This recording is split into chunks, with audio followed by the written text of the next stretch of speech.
And we had to give a shout to our newest sponsor, Martino's on Vine, who is hosting us for a live Chatterbox Bearcats pre- and post-game show with a little watch party in between for game day. Kansas, Cincinnati, noon, right into the matchup, fellas. But first, we got to show some love. I'm excited. You're excited. The beers will be flowing. The takes will be going before the game.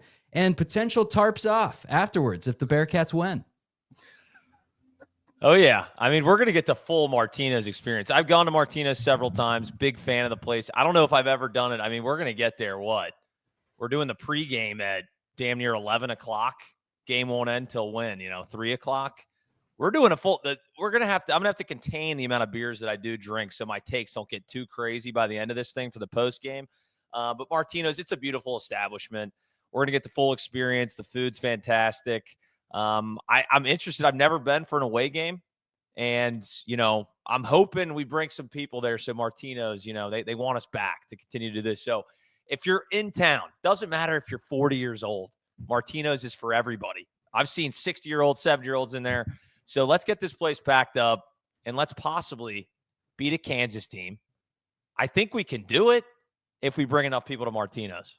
Young and old, let's make it like a wedding crowd, man. No judgment at Martino's on Saturday for the Kansas game. Lilly, the big breakdown from this one is that Kansas still has Jalen Daniels, quarterback, who's been with the team since 2020. My question is how? You just go through the stats. He played 7 games in 2020, 6 in 2021, 9 in 2022, 3 in 2023. Okay, let's say he redshirted. I don't know how you redshirt after 3 games, but 12 in 2024, and here he is in 2025. This is one of the few COVID year players still remaining, the 6-year players that are still around. He's been very good in the past. He's had a very good start to this season, 12 touchdowns, 2 interceptions for a team whose only loss is to Missouri, who is really good after beating South Carolina this past weekend. Yeah, he's looking like 2022 Jalen Daniels right now with the his breakout season where he had 2,000 yards, 18 touchdowns, 4 interceptions. He's made a bunch of mistakes in between then and now, though. Last year, 14 touchdowns, 12 interceptions. Great start to the year with 12-2 against Missouri. He was okay. He's been solid. It's been a little different, though. It's not like he's going 25 for 30 and 300 yards. He is still, 12 for 24. 1 touchdown, stuff like that. I think he's a unique quarterback, and you heard Satterfield talk about, using Samaj Jones in practice to try to simulate some things with Jalen Daniels because he's different than Sorsby. I'm interested to see if we whip out something on defense out of the bye and try to surprise them because they seem to be kind of humming right now. They put up some serious points against Missouri. Yeah, Kansas is nice, man. I actually went into work a couple weeks back, and one of the coworkers that I don't know too well was a big-time handicap guy. He's watching the spreads and everything, and he said Kansas may be the team to go with this year when you ride some spreads. They're going to cover a lot of games. They're very undervalued right now. Buy some Kansas stock. So this is a tough one on the road. It's a chance to get back to it. It's a measuring stick game after we figured out that we're at the very least competitive after hanging with Nebraska, who transitive property, we're about as good as Michigan, right? We're about a field goal, 4 or 5 points less than Michigan right now. So we'll take that. But transitive property never works. Last we saw with the Cats, a 70-0 win against Northwestern State. Houdini was on the call for that one. I was in the woods with zero service doing an overnight camping trip, which I've done 2 in my life. And the other one was the Miami, Ohio game. Satterfield's first loss as a Bearcats head coach. Yeah, so I got back to society, and I'm like, wait, we lost to Miami, Ohio? It's been how many years? It's been like 2 decades. What the Scott? Hudson, you hosting that show, any takeaways you need to give the Cats fans who have seen Bowling Green and Nebraska tape but did not get a chance to tune into that ass kicking?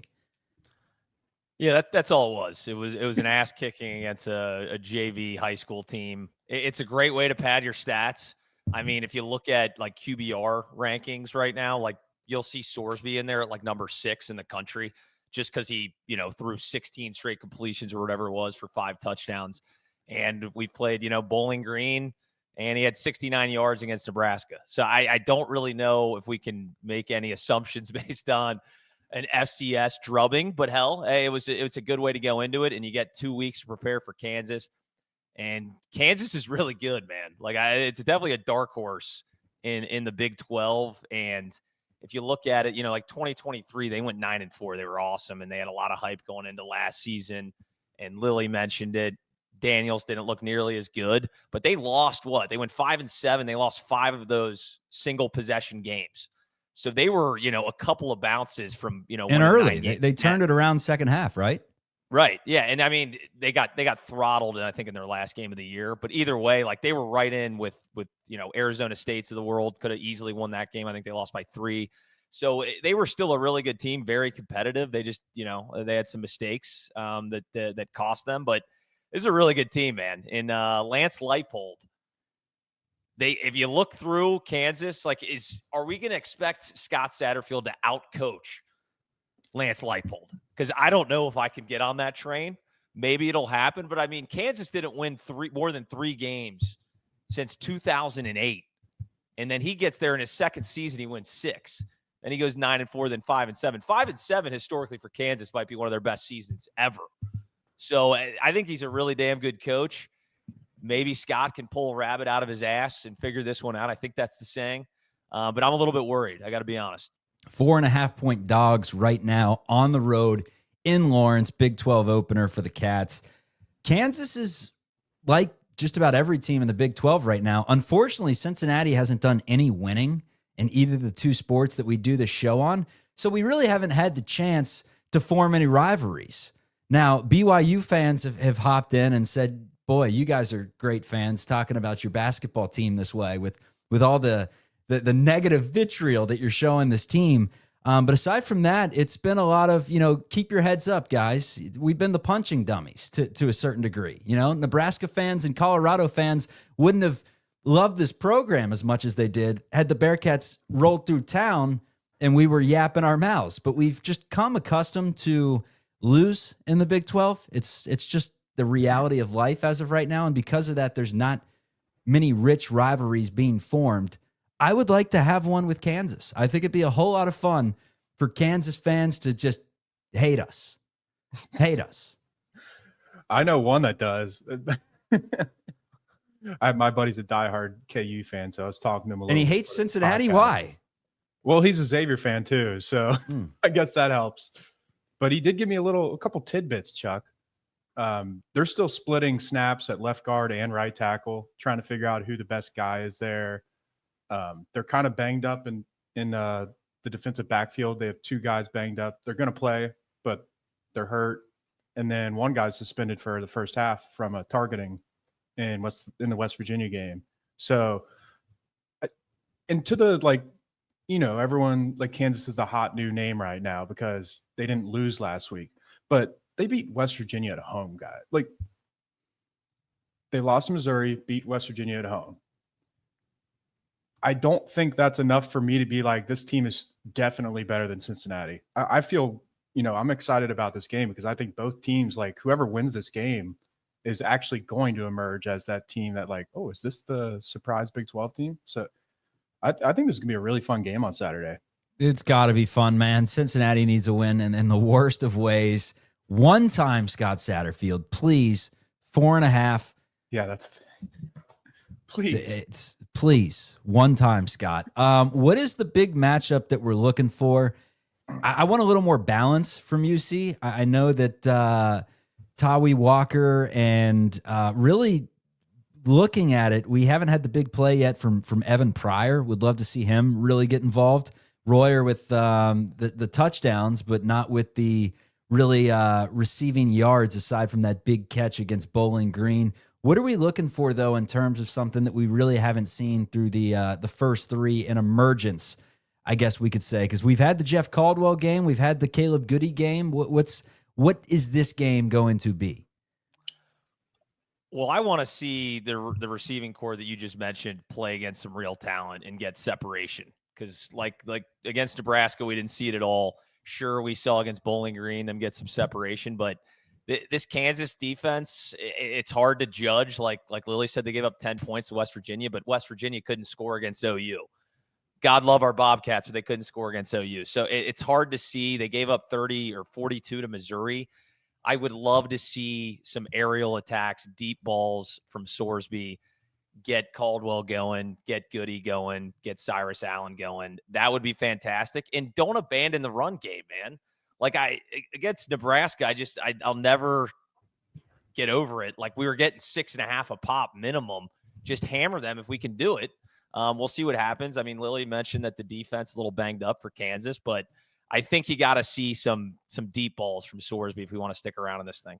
Kansas has not had the chance. I mentioned that they really probably shouldn't hate Cincinnati. Cincinnati shouldn't really hate Kansas in terms of head-to-head.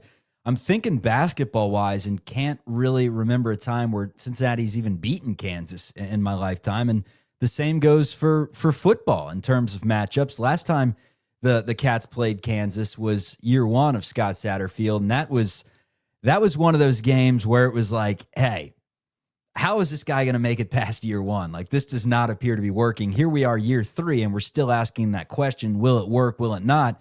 This is a very telling game to see if it works, Lilly. I mean, this is a big, big game for Scott Satterfield. A big stretch of games coming up. Yep. If you win this game, you can start selling the hype around the team that they created over the offseason. If you lose it, it just keeps extending. Like and how we talk about it doesn't keep extending, Lilly. It's a ticking time bomb. If you keep losing at a certain point, there's no extending. Like maybe we'll get it next year. No, like it's on the path to being over if you can't start winning. Yeah, it's just been miserable the last couple of years with both sports because it's felt like the same thing over and over. And I do think this is like a turning point road game for Satterfield because, you had the Nebraska one, you got that environment out of your system. You got the new offensive line and receivers to get some reps in with like a raucous environment. This is going to be, it's going to be loud. It's a sellout. It's their new stadium, but it's not going to be like, that top Nebraska environment. It'll be one level lower. So I would just love to Houdini's point. I would love to just see the offense look better in an environment like that. I need to see the rushing game, the wide receivers. I need to see it all, just a balance. Try to, just show you can improve the offense from those last, 4 games last year? And then the Nebraska game. We have not seen this team like perform offensively in a long time. And I want to see a coaching masterclass, but because so many times after these games, we look to certain moments, whether it's granted against Nebraska, the deep ball there, that's more on Sorsby than a Satterfield draw up, you would think. But there's always something that you can point to. End of half executions.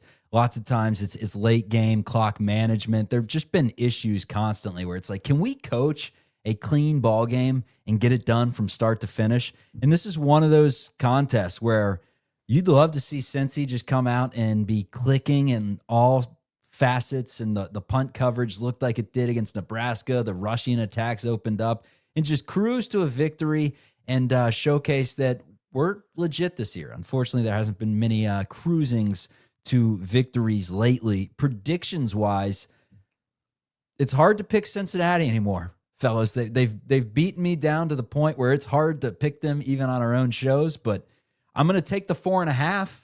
That's for sure. Oh, yeah. I mean, you have to. We're going to be at Martino's. We're going to get a group bet going. We might do some parlays to win like $100,000. We'll figure. We'll make magic happen at Martino's. I promise you that. But I mean, when's the last time that we've watched a game and like after the game we've just been like Satterfield just outcoached the opponent? Like he just diced them up. Like I can't even recall a time where I've thought that. Maybe Arizona State, Cam Scattaboo. Maybe, but it's like they had the backup Northwestern quarterback. State. Yeah, Northwestern State. You're right. He outcoached that guy. He really did. And then Lilly mentioned it, which is kind of a funny tidbit, is that Lance Leipold said this is the best team that they've faced this season. They've already lost to Missouri by 11 on the road. So technically, their head coach is even saying hammer UC plus 4.5.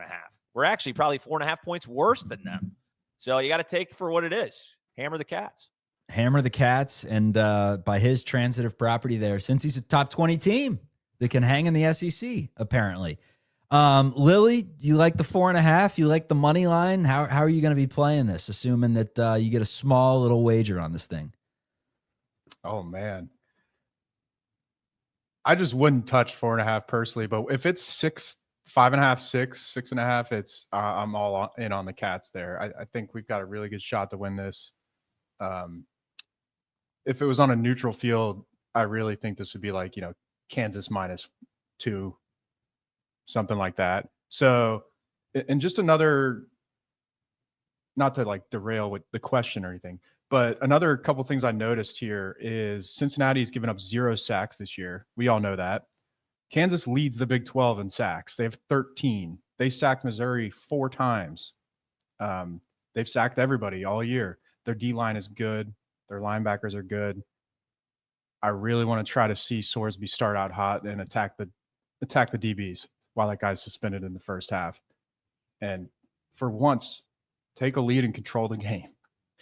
One thing I want to see is how the cornerbacks look. And I guess the secondary in particular against a passer that is super efficient. And we saw how efficient Minnie Mahomes was, Jackson Raiola, in game 1. I want to see what the secondary looks like in terms of, again, racing to the ball, which Gala Collard and Peak and Golday.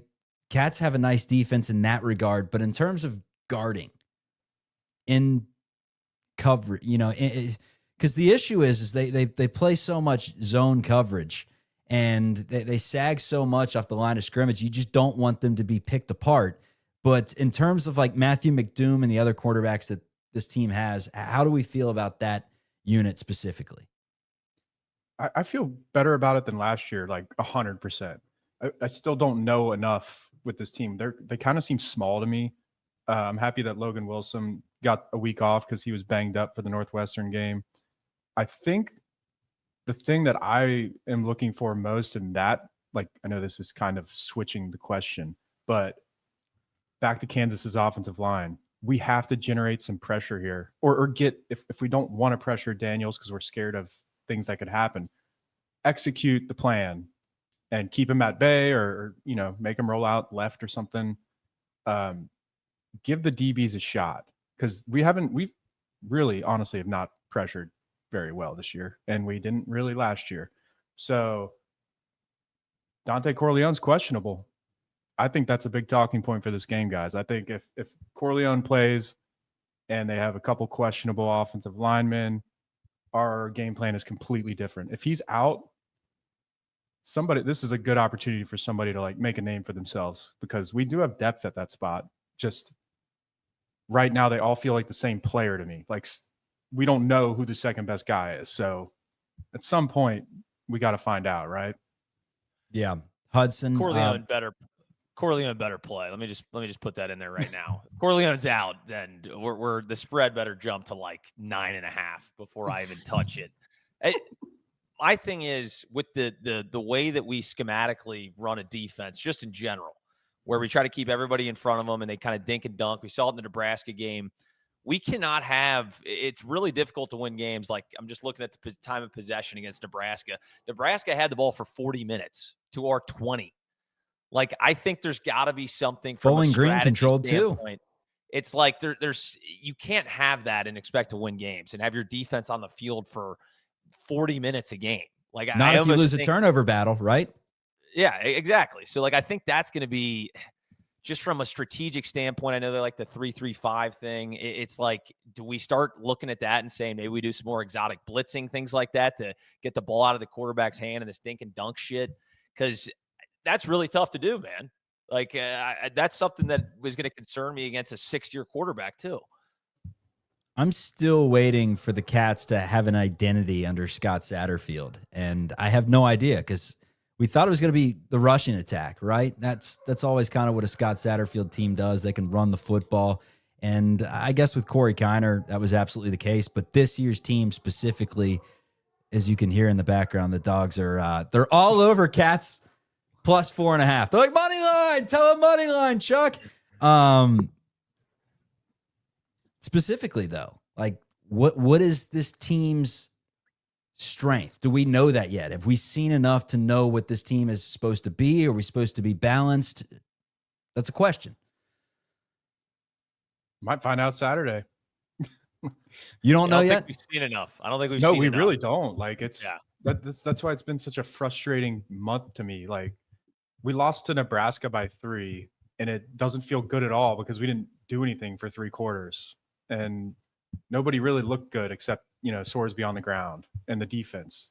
And then the defense didn't look good versus Bowling Green. So it's like anything we have seen be good, we've also seen it be horrible.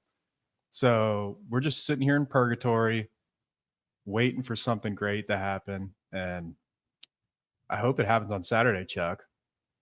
Man, the Cats have been waiting for an opportunity in basketball for something great to happen since before the pandemic. That's the last time UC's been to the NCAA tournament. Year 5 of Wes Miller. Can they get back there this season? Practice has begun. The team has formed. They're forming their bond, and they're ready to go. With the schedule being fully released now, Houdini, I'll put you on the hot seat first. Cats open up the Big 12 slate with Houston at home. Senior day is against BYU, but overall the schedule, what did you think in terms of the non-conference and in terms of who they're playing in the conference? I guess the first 4 look a lot different than last year's, much more manageable out of the gate. Yeah, I mean, non-con, at least we're getting some tough ones, especially Louisville over at Heritage Bank. So you're at least getting tested there. You got Clemson, Dayton, Georgia, Xavier, of course. You're seeing some of it, not a bunch of true road games in that slate like me and Niehaus talked about. But as far as the conference schedule, I mean, hell, welcome to the Big 12, man. Like, no matter how they laid this thing out, it wasn't going to be easy. To start out with Kelvin Sampson at home is a fun one, to say the least. I was hoping to God he'd pull a Bruce Pearl, Kelvin Sampson.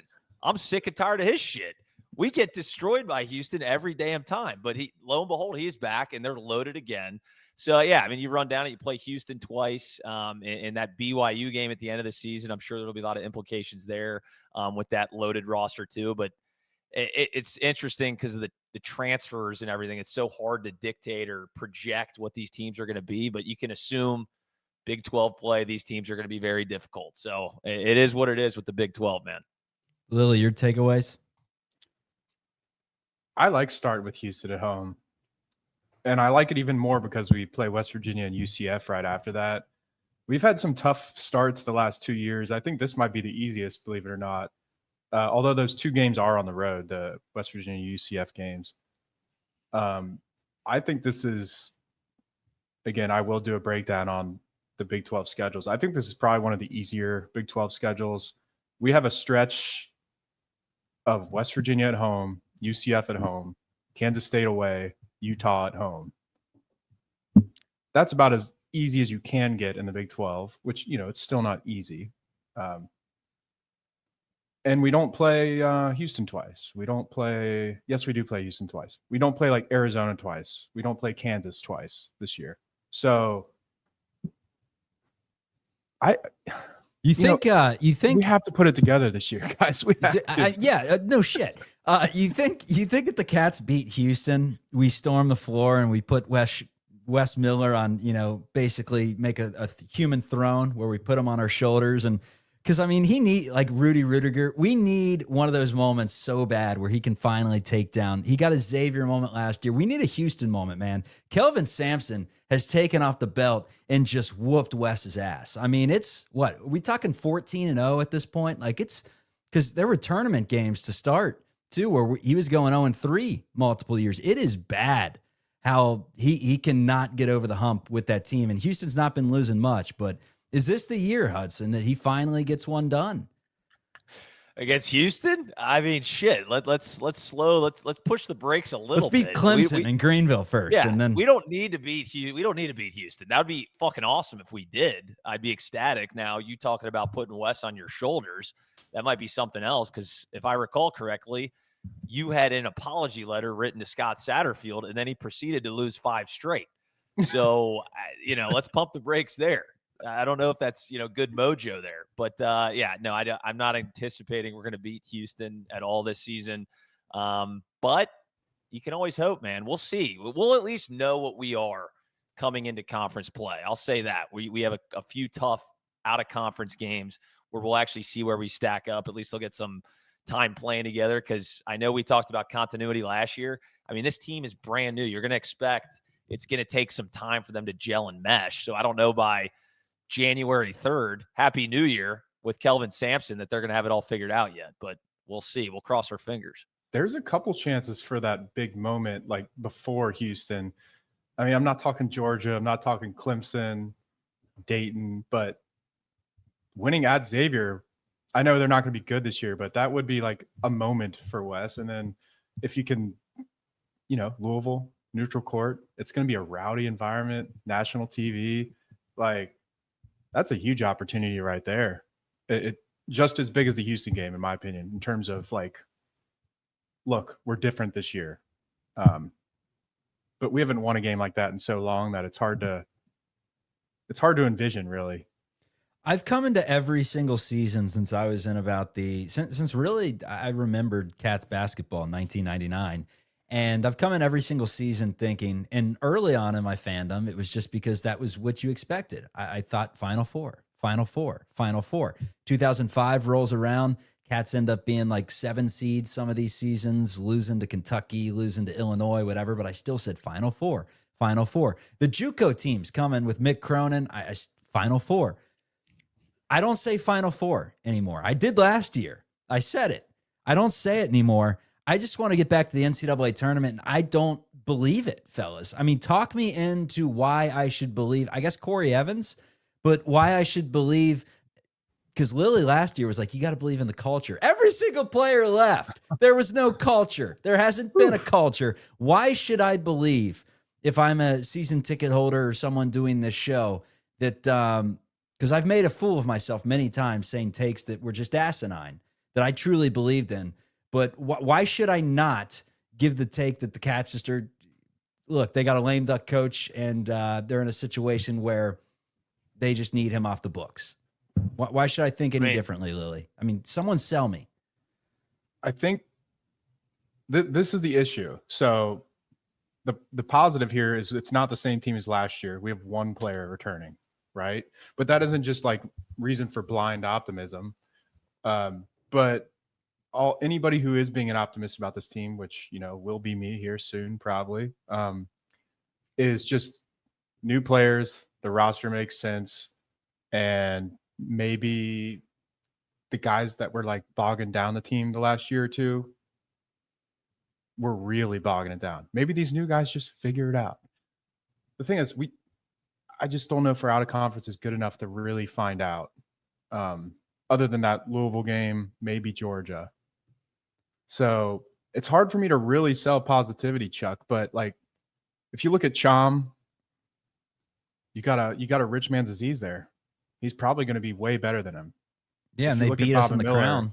So if you look at Bob and Miller, you're like, Wes's best team here was with Landers Nolly at the 4.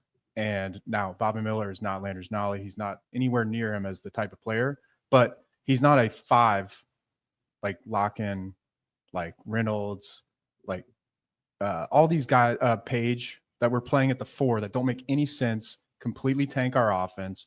They give us problems on defense because they're guarding actual wings.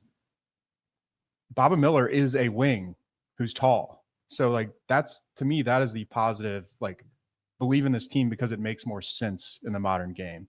But again, we got to wait and see. It's like getting a blank slate in your 5th year. Man. It's very weird as a fan. We've been so destroyed by roster construction the last few seasons that's what we're pointing to this year. Like, the roster makes sense. Well, I think you hit the nail on the head, man. It's Corey Evans. And first off, Lilly, the disrespect to Halveen. We got 2 returning players. Okay, the Frenchman, he is back as well with Day Thomas. But it's Corey Evans, Chuck.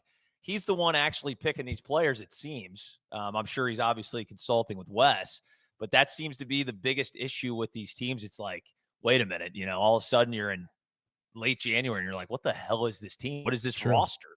And Corey Evans seems to handpick these guys. We saw what the Thunder did, some of the draft picks that he's been, involved in. And he's talking. I don't know if you've seen him on Twitter lately. All of a sudden, he's tweeting a bunch. He's talking in like haikus. He's like writing poems about Buck Harris. He's like, in the darkest of times is when his defensive ability shines the most. And you'll see, blah, blah, blah. I'm like, I don't know what he's saying, but I love it. So that's the reason. That's the hope you have, because I don't know if Wes Miller, X's and O's, is going to beat anybody. But if he has the talent and he seems to get the guys to buy in, at least to an extent, until the train comes off the tracks. So that's really what I'm hanging my hat on, is our guy, Corey Evans. Yeah, we cannot have the train come off the tracks this season. It's been I would say a funeral home at Fifth Third the last few seasons, but last year was just, man, by the end of the year, it was a boo fest. You honestly felt bad for Wes, to where it was just like, we don't want it to be this way. But at the same time, we can't blame anyone for booing, because it's been so ugly for so long now. And any other coach in UC history, you would have assumed that would have gotten the boot potentially. But then you look at Mick Cronin, and he had, 4 seasons to miss the NCAA tournament, and completely different scenario. And he's an alumni. We get it. But this is such, saying it's a massive year for Wes is an understatement. And it's just stupid podcast banter. But this is huge for Corey Evans' career. Let's not just talk about Wes. He made a gamble leaving the NBA rank and coming to a college that has a coach that has to be on the hot seat, you would think, and linking with him. There's no job if there's no Wes, right? So this is huge for Corey Evans, fellas. Speaking of booze, Chuck, we got Dan Skillings coming back January 28th, 4 months and 5 days from this moment. Do we think we'll have a boo fest that night, or do you think we'll do a little like one of those guys? Golf what are we clap? thinking? I don't know. Wes's first recruit, had some good seasons. Last year, everyone was terrible. I don't know. I just trying to be optimistic, but it's hard when you lose your leading scorer that you actually wanted to retain, because Wes Miller, his plan was to bring back Jizzle James, and we lose him, and we go to the international pool to pick up a couple of guys late that we hope are ballers and can play at this level. But until we see it, we don't know. And it's just, it's a complete wild card in the antithesis of what last season was, Hudson, where we went in so confident, the continuity, and it backfired so bad to the point where we're just like, you know what? Bring it on. A 5th-year head coach going in with just no culture and no players returning from his prior season. It's a win-win. We've talked about it. It's a win-win. Either this team surprises us and is awesome and we make the tournament, or we're going to be searching for a new head coach by the end of the season. I think it's pretty simple. I think that's guaranteed. If we don't make the tournament, Wes Miller, that'll be his last season as a Cincinnati men's basketball coach. As far as, I think, Lilly, you were saying we're going to boo Dan Skillings. Were the fans going to boo Dan Skillings? Is that the question? Nah. Yes. I'm going to guess the student section is going to annihilate him. They're going to go after him. They're going to be doing like TikTok dancing and whatnot. But I think generally it won't be TikTok too logo bad. like on a sign. Yeah. They'll be going after him. They will, and he'll enjoy it. I don't think there's any hard will between Dan Skillings. It didn't work out. The red sweater crowd like us though, and in the upper deck or whatever. It's golf claps or just ignore it. I'm not like, throwing whatever. Any booze his way. Yeah. It is a big season though for Corey Evans too. Like I was just thinking, like usually you jump off a sinking ship. Corey Evans jumped into it. He was like, "Let me get on that ship. I'm going to patch up these holes. We'll see if those holes are fixable." That's what we'll see this year. All right, some of the things I'm super excited about that I want to get into real quick on the Bearcats basketball side of things would be obviously the size overall. The question is, will this size make them a good rebounding team? Will they be physical? Will it be a team that uses their size to more so protect the rim and alter shots? Will they use their size to get buckets down low? What is the most likely of those statements, Lilly, in terms of them being able to use the size to score on the block, to protect the rim, or to be a good rebounding team? Or can all three be cohesive? So I don't think we're going to be a good rebounding team. That's one of the Our things. identity's just, it's toast, man. But This team should be a top 15 defense in the country. Like last year, it was top 25. It just didn't feel like it. It felt like whenever we needed a stop, we didn't get one. And I think I told Niehaus it was the worst top 25 defense I've ever seen in my life, because it was just, if you're a top 25 defense, you should be able to get a stop, like in those crucial moments. There is no excuse for this team not to be like almost elite or elite defensively. Our size will really help with rim protection. That's my answer. Chom showed it in his freshman season at UCF. He got better as the season went on. He's taller than Aziz. He's longer than Aziz. If you watch his highlights on YouTube, you will see some moments where he doesn't just jump right in the air on a pump fake. He's got a little, patience, and he understands, it's you're guarding the rim, not trying to block the shot. And then you have Baba Miller, who is a secondary rim protector. He's 6'11" power forward. Jalen Haynes isn't like a rim protector, but beefy. I want to see Baba Miller and Haynes at the same time. So when Haynes is down there, Baba's there to swap. And then you have elite perimeter defenders, more than one. You've got Sincere Harris. You've got Day Thomas. It's just there's Kriisa. Options all over the. Kriisa isn't a bad defender, isn't a good defender, but he's got that edge that we want our team to have. He's smart. I just think we should. How do you think Abayo's defense is going to be? I'm just going to assume it's going to be bad, and then hopefully he surprises me. You think Abayo's going to be scoring this year, Hudson? What do you think? He came here to make the NBA after a season. He better be scoring. I'm going to assume his defense is going to be disgusting. I feel like we're going to see some backdoor layups on him, which is expected as a freshman. And I don't know if he, based on the fact that he's I want to go to the NBA, a lot of those guys, they don't really focus on defense. I hope with the defensive team around him, we can make up for that. And I'm assuming Wes Miller is going to, get in his grill about, defensive side of the floor is very important type thing. Yes, but I'm sure he'll struggle on that side, especially because he's lengthy. He's not super strong yet. But I assume, like Lilly said, he'll get better throughout the year. But he's got to score. If he's not scoring, then we're in trouble. I think he's got to have double digits right out of the gate, essentially, and hopefully a little bit more than that. Cherry on top. Yeah, I think the Cats can afford it if Baba is better than expected, and Kerr remains healthy, and Day-Day's someone that can hit you with double figures, and Celestine is maybe someone that can knock down a few threes. If you can get some of that, maybe you can survive with him just being a rotation dude, equivalent to what Cumberland was as a freshman, where he was good.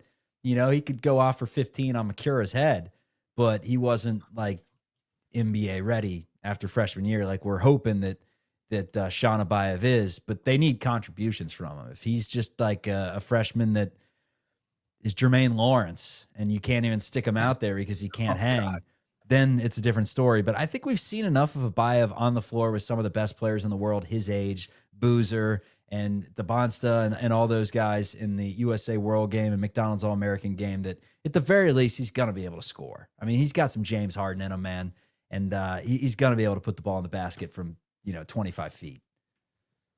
And I'm not really worried about the defense in certain lineups. If Abayev's out there with Day-Day, Harris, Baba, and Chom, it's great. Get your buckets, dude. We got you on defense. Just be in the right spot. You don't have to be. Use your length. Yeah. The offense, let's see somebody put the ball in the basket. That's what this team has needed for a long damn time. Like Lilly said, it's the defense. Sure, we will take it if he's decent, but there's enough guys around him. The Wes Miller's defenses haven't been that bad. We just haven't been able to put the ball in the damn basket to save our lives. Maybe hit a couple of threes. What was it, Lilly? We didn't finish at the top 125 in the last 15 years. It's hard to do. 20. Jesus. 2004 was the last time we had a decent offense. It's got to be this year, dude.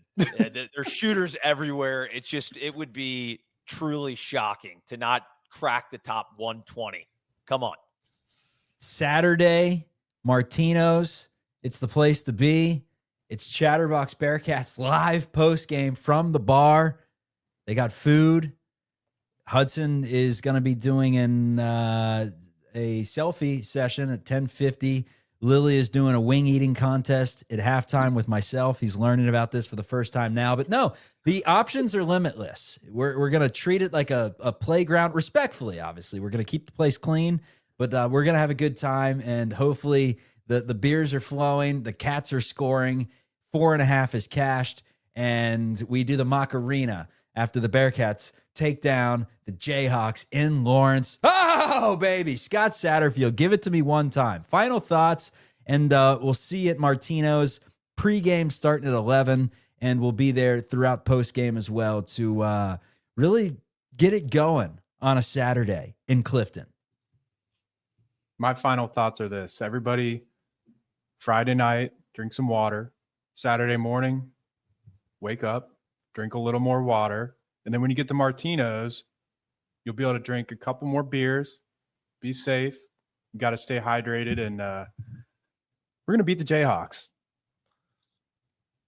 We're going to beat the Jayhawks. Get your electrolytes in, too. Lilly missed a massive step there. Your electrolytes, all that water's not going to do shit. You got to get the sodium in there, okay? The magnesium, it's massive. Okay, get that in your system. Meet us at Martino's bright and early. We'll have a couple of buckets of beer for you, and we're going to have a fun show, man. And we're probably going to win. Hell, we're going to win. I'm going to guarantee it right now.